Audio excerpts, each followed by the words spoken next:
Pero may mga times siguro na naka-racing mode ka na gusto mo manual, pwede rin. Like yan, pwede tayo mag-manual. Third gear. Grabe yung tunog, no? All stock yung exhaust nito, ha? Diba? For today's video, i-share ko sa inyo yung top 5 reasons ko kung bakit kayo dapat bumili ng Honda XADV.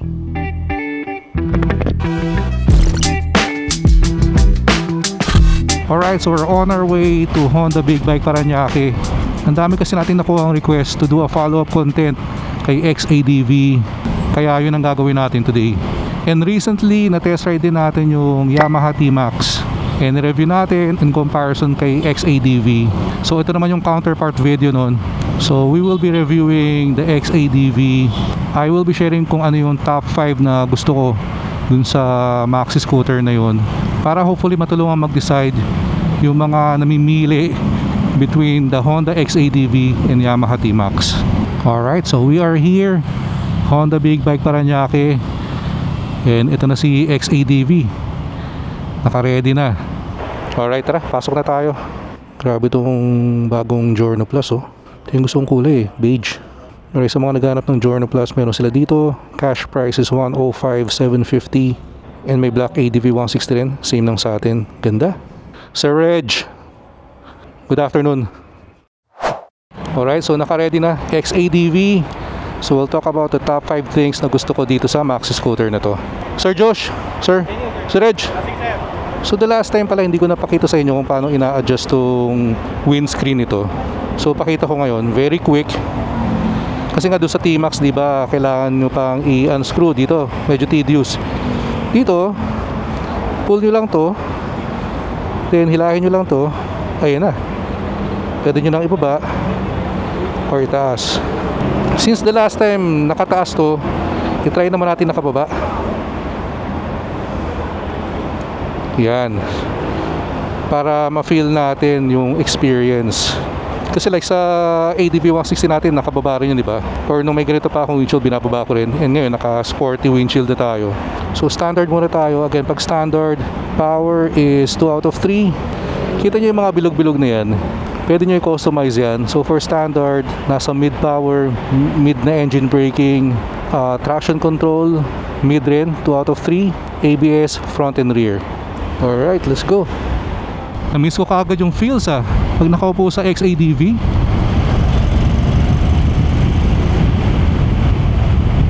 So start na tayo. So the first reason kung bakit kayo kailangan bumili or kumuha ng XADV. So unang-una, this is a very versatile na maxi scooter. So kahit saan mo dalhin to, pwedeng-pwede. So kung urban city rider ka, this is very capable. Pwedeng-pwede mo tong i-maneuver through city traffic. This is comfortable enough for city riding. And kung gusto mo naman mag-off-road, hindi ka rin ipapahiya nito. Meron ding off-roading capabilities ang XADV kasi naka long travel suspension to and naka knobby tires na rin.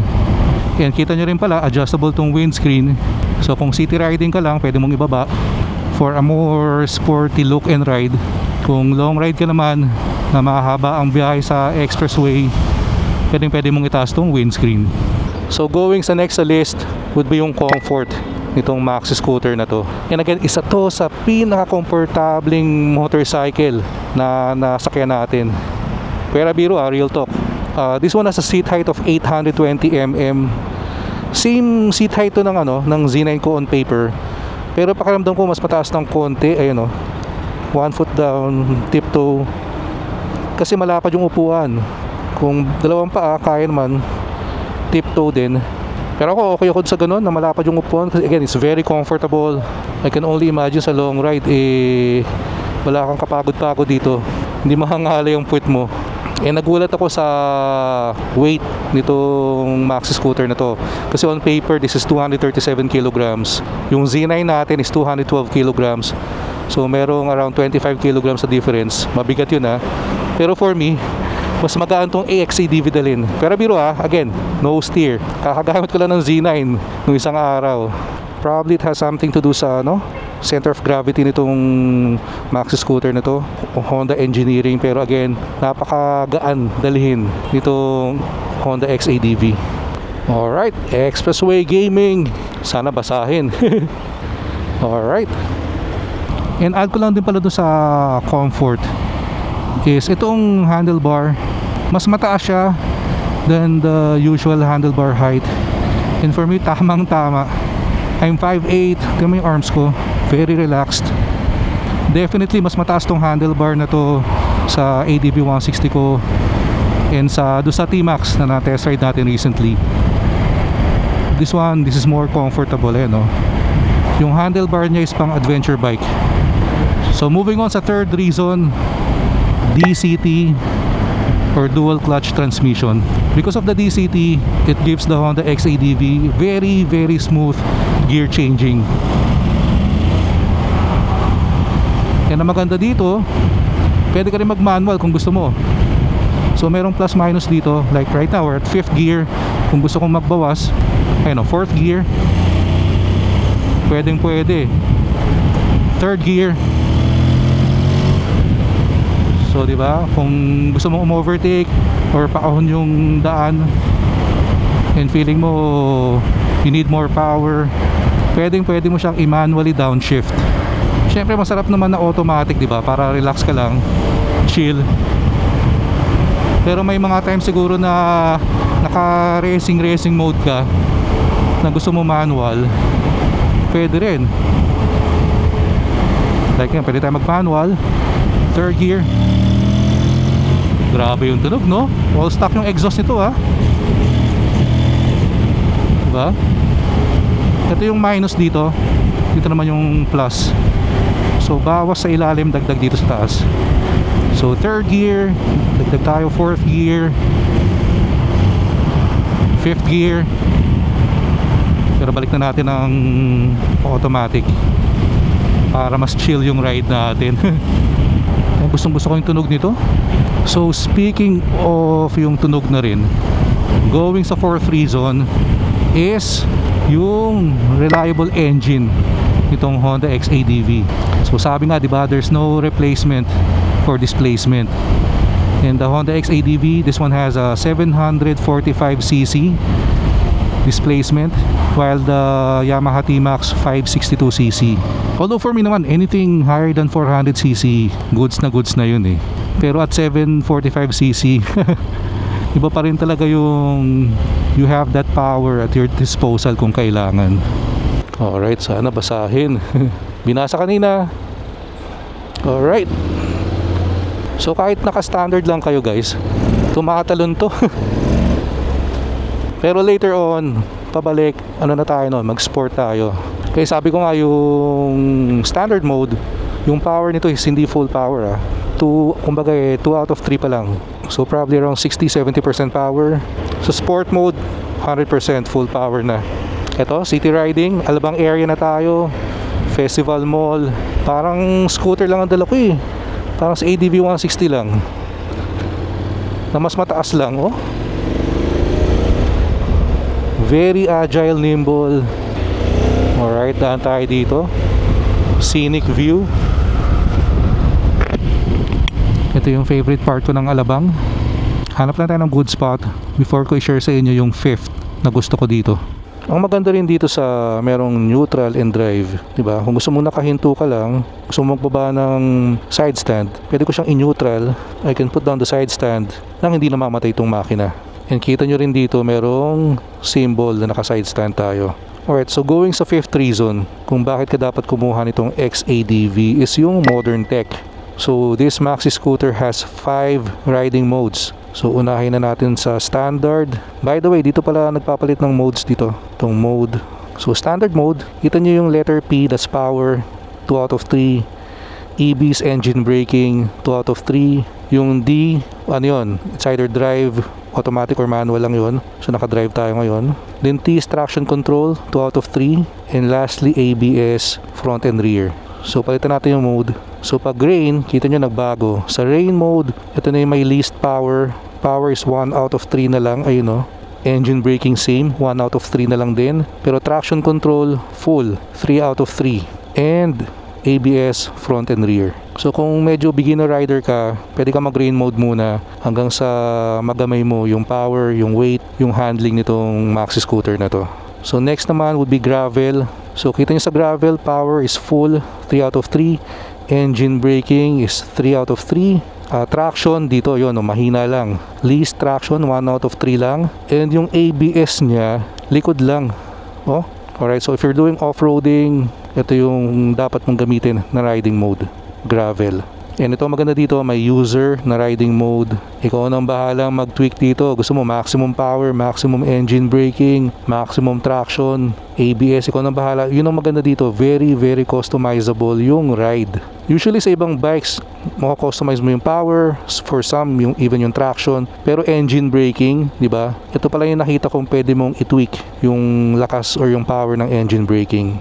And last but not the least, ito yung favorite natin, sport mode. Power is full, engine braking is full, traction control 1 out of 3, ABS front and rear. So ito yung gagamitin natin pabalik na. So again, yun ang maganda dito kay XADV. Pwede mong i-customize yung power delivery, yung engine braking, yung traction, depende na sa riding mode na pipiliin mo. And just to add na lang pala, adjustable din yung levers nito. Passing light switch, modes, horn, signal lights, hazard. Then ito yung parang pinaka joystick mo, toggle switch control, then function button. And ito palang hand lever guard na to, it comes stock so mayroon na talaga siya. So ang purpose ito, in case you're doing off-roading, pag natumba mo yung bike, you can be sure na hindi mababali yung levers mo. So add ko na lang pala all LED lights na rin to. For the fuel, dito lang yan. And for the seat, malaki yan guys and malalim, kasyang-kasya ang full face helmet. Dami kang malalagay. Alright, let's go back. Doon pala sa mga nag-worry na baka hindi nila kaya itong XADV kasi in terms of height baka nasa shorter end sila. Kaya pa rin to guys. Ang technique lang dito is kung hindi nyo abot yung bike, mag half seat kayo, dito sa nakalabas yung kalahati ng puwet nyo sa upuan, then 1 foot down technique. So as long as naka-flat foot nyo yung isang side, teka tanggalin natin yung side stand, ayan. So as long as naka-flat foot nyo yung isang side, goods na yan. By the way, sa mga magtatanong pala, I'm 5'8", pero I think lower than 5'8" kaya pa rin to. Proper technique lang. And wag rin kayong matakot kasi baka on paper makita nyo mabigat 237 kilograms. Pero guys, napakagaan. Hindi ko alam bakit. It's very very light. Alright, let's go. To turn this on again, keyless. Just press this button. Pag nag-on na yung panel, yung napakagandang 5-inch full color panel, you can start na. Ganda ng tunog, no? So pag start mo, baka magtaka ka at hindi ako umaandar kasi naka-neutral pa yan. Kailangan nyo pang pindutin tong D or drive. Yan, naka-gear ka na yan. Pero sabi ko nga for this run, hindi tayo standard. Hindi rin rain, hindi rin gravel, hindi rin user. Sport mode tayo. Mas galit na, no? Alright, let's go. Sa mga nakasubaybay sa atin, alam nyo, ito yung madalas na ruta natin gamit sa ADV. So yung feeling ko ngayon parang ganun lang din eh. Hindi ko feel na big bike yung dala ko. Pero ang maganda dito yung heavy weight nung maxi scooter na to, it will give you stability during high speed sa highway.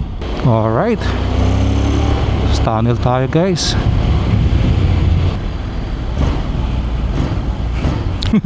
Hirap pumomba.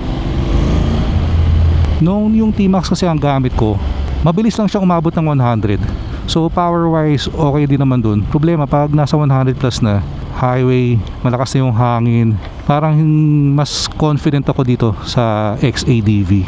Dito kasi ramdam na ramdam mong plantang-planta ka sa kalsada eh, even at high speed.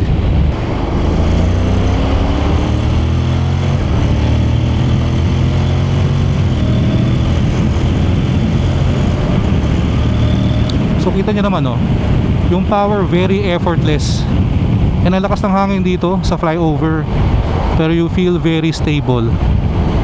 Yun talaga ang sasabi ko with higher cc motorcycles. Ma-achieve mo yung higher speed na hindi galit yung makina, yung hindi gigil na gigil.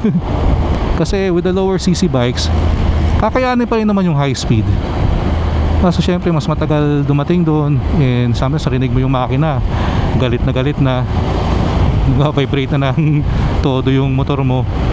Dito kay XADV, kahit mabilis na yung takbo mo, very smooth pa rin, hindi mo masyadong ramdam, still very comfortable. Oh, tumatalo, no? Kahit 4th gear. Sarap dito guys, oh. Chill na chill lang yung upo mo. Parang naka ADV 160 lang ako eh. Kung gusto mo magbawas, 3rd gear, di ba? In terms of price pala, merong 60,000 peso difference kasi yung Yamaha T-Max Standard tsaka itong XADV. Si T-Max is 779,000, itong XADV is 839. So again, yung 60,000 peso difference na yun, mas sulit na ba dito sa XADV? For me, sa DCT pa lang. Goods na eh, diba? The dual clutch transmission, para ka nang may automatic na bike and may manual na bike. You get 5 riding modes. So in terms of modern technology, meron din tong maxi scooter na to, and very comfortable. Gusto mo mag urban city riding, pwedeng pwede. Gusto mo mag long ride, mas lalong pwedeng pwede. Gusto mo mag occasional off-roading, pwedeng pwede rin. Hindi ka mapapahiya dito sa motor na to. Medyo umubuhos na yung ulan ah. Actually dun sa first video ko nito, dami akong comment na nakukuha na endgame bike nila to. Well, for me same. Ito rin ang endgame bike ko. Pag dumating yung time na I have the financial capability to get one, ito na yun. Wala na akong kukuning iba. For me, pwede mo siyang i-daily drive, pwede mong i-weekend motorcycle. Kahit anong paggagamitan mo, pwedeng pwede. Kasi ba, yung number 1 reason natin, versatility. Parang bumili ng one motorcycle for many purposes. And by the way, may handbrake din pala to. Like ngayon, nakatigil tayo, incline. Ayan, hindi ko na kailangan mag-brake sa lever. Yan, meron din palang nakalagay dito pag naka-handbrake ka. So again, pag nagkaroon kayo nitong XADV, I don't think may hahanapin pa kayong iba. You have the comfort, you have the power, you have the tech, the versatility. Ubusan na ako ng adjective siguro dito ah. And again, hindi ako magsasawang gamitin to. Kaya sobrang grateful ko talaga kay Honda Big Bike Parañaque for the trust, for allowing me to test ride tong XADV nila. So guys, kung gusto niyo pa makapanood ng madaming Honda test rides sa channel natin, favor na rin, please like and follow yung Facebook page ng Honda Big Bike Parañaque. I-flash ko dito sa screen. And if you guys are looking to buy a Honda motorcycle, whether scooter, big bike, doon na kayo pumunta sa Honda Big Bike Parañaque. Kumpleto sila ng lineup doon. Yan na, lumalakas na yung patak ng ulan. Pwede na rin para may pahabol tayong rain test dito kay XADV, no? Pero since nasa service road na tayo, balik ko na sa standard yung riding mode. And by the way, mention ko lang din pala na you can change the riding mode while moving. So okay lang yan, hindi mo kailangan huminto. Ang kailangan lang is i-close mo lang yung throttle. Kasi for example, nagpalit ka ng riding mode, nung naka-throttle ka, magbiblink yan, no? Magsiset lang siya pag sinarado mo na or close mo na yung throttle. Mainit yung araw pero umuulan, no? So tuwing pabalik na tayo ng Honda Big Bike Parañaque, may konting lungkot eh. Kasi babalik na natin sa XADV. Pero sana, hopefully soon, mabigyan tayo ng chance, ng opportunity na madala naman to sa long ride. Mga tipong breakfast ride sa Batangas, pwede na yun. Yun ang siguro ang ultimate comfort, relax, chill ride. Ito, slow moving na traffic sa service road. Kita nyo naman, XADV, kayang-kaya pa rin. Kasi nga kahit ang laki tingnan nitong XADV, pag nakita nyo sa personal, baka ma-overwhelm kayo eh. Kasi nga ang laki, pero napakagaan niya dalhin. Once paandarin mo na, magugulat ka na, yan yun. Ganito ka komportable, ganito kagaan dalhin. And another thing pala guys, road to 15,000 subscribers na tayo dito sa YouTube channel natin. So kung trip mo naman yung content natin, tapos hindi ka pa nakasubscribe, favor, please click the subscribe button below and like and share the video. Parang show of support na yun para makagawa rin tayo ng mas madami pang content na may enjoy nyo. Alright, ito na tayo, Honda Safety Driving Center. Ibig sabihin no, malapit na tayo kasi katabi lang nila yung Honda Big Bike Parañaque. Alright, short ride lang pero grabe yung enjoyment. Had so much fun. And hindi lang pala tong XADV ang test ride or demo bike ng Honda Big Bike Parañaque Meron din sila nitong Rebel 500, CB500F, and CL500. So kung interesado kayo sa mga bikes na to, you guys wanna experience it, test ride, pwede punta lang kayo dito. Itong Rebel 500 na test ride ko ito recently. Okay din, very low seat height. Pasok na pasok sa mga beginner na shorter riders. Alright, XADV, mamimiss ulit ka agad kita. Pero sure naman ako, marami pa akong upcoming rides with XADV. So dun sa mga sumama sa atin today, maraming salamat. Kung may mga tanong kayo about the Honda XADV, comment lang kayo, pipilitin natin sagutin yan. So kita-kits tayo sa next video. Ingat kayo lahat palagi, always ride safe. Peace out.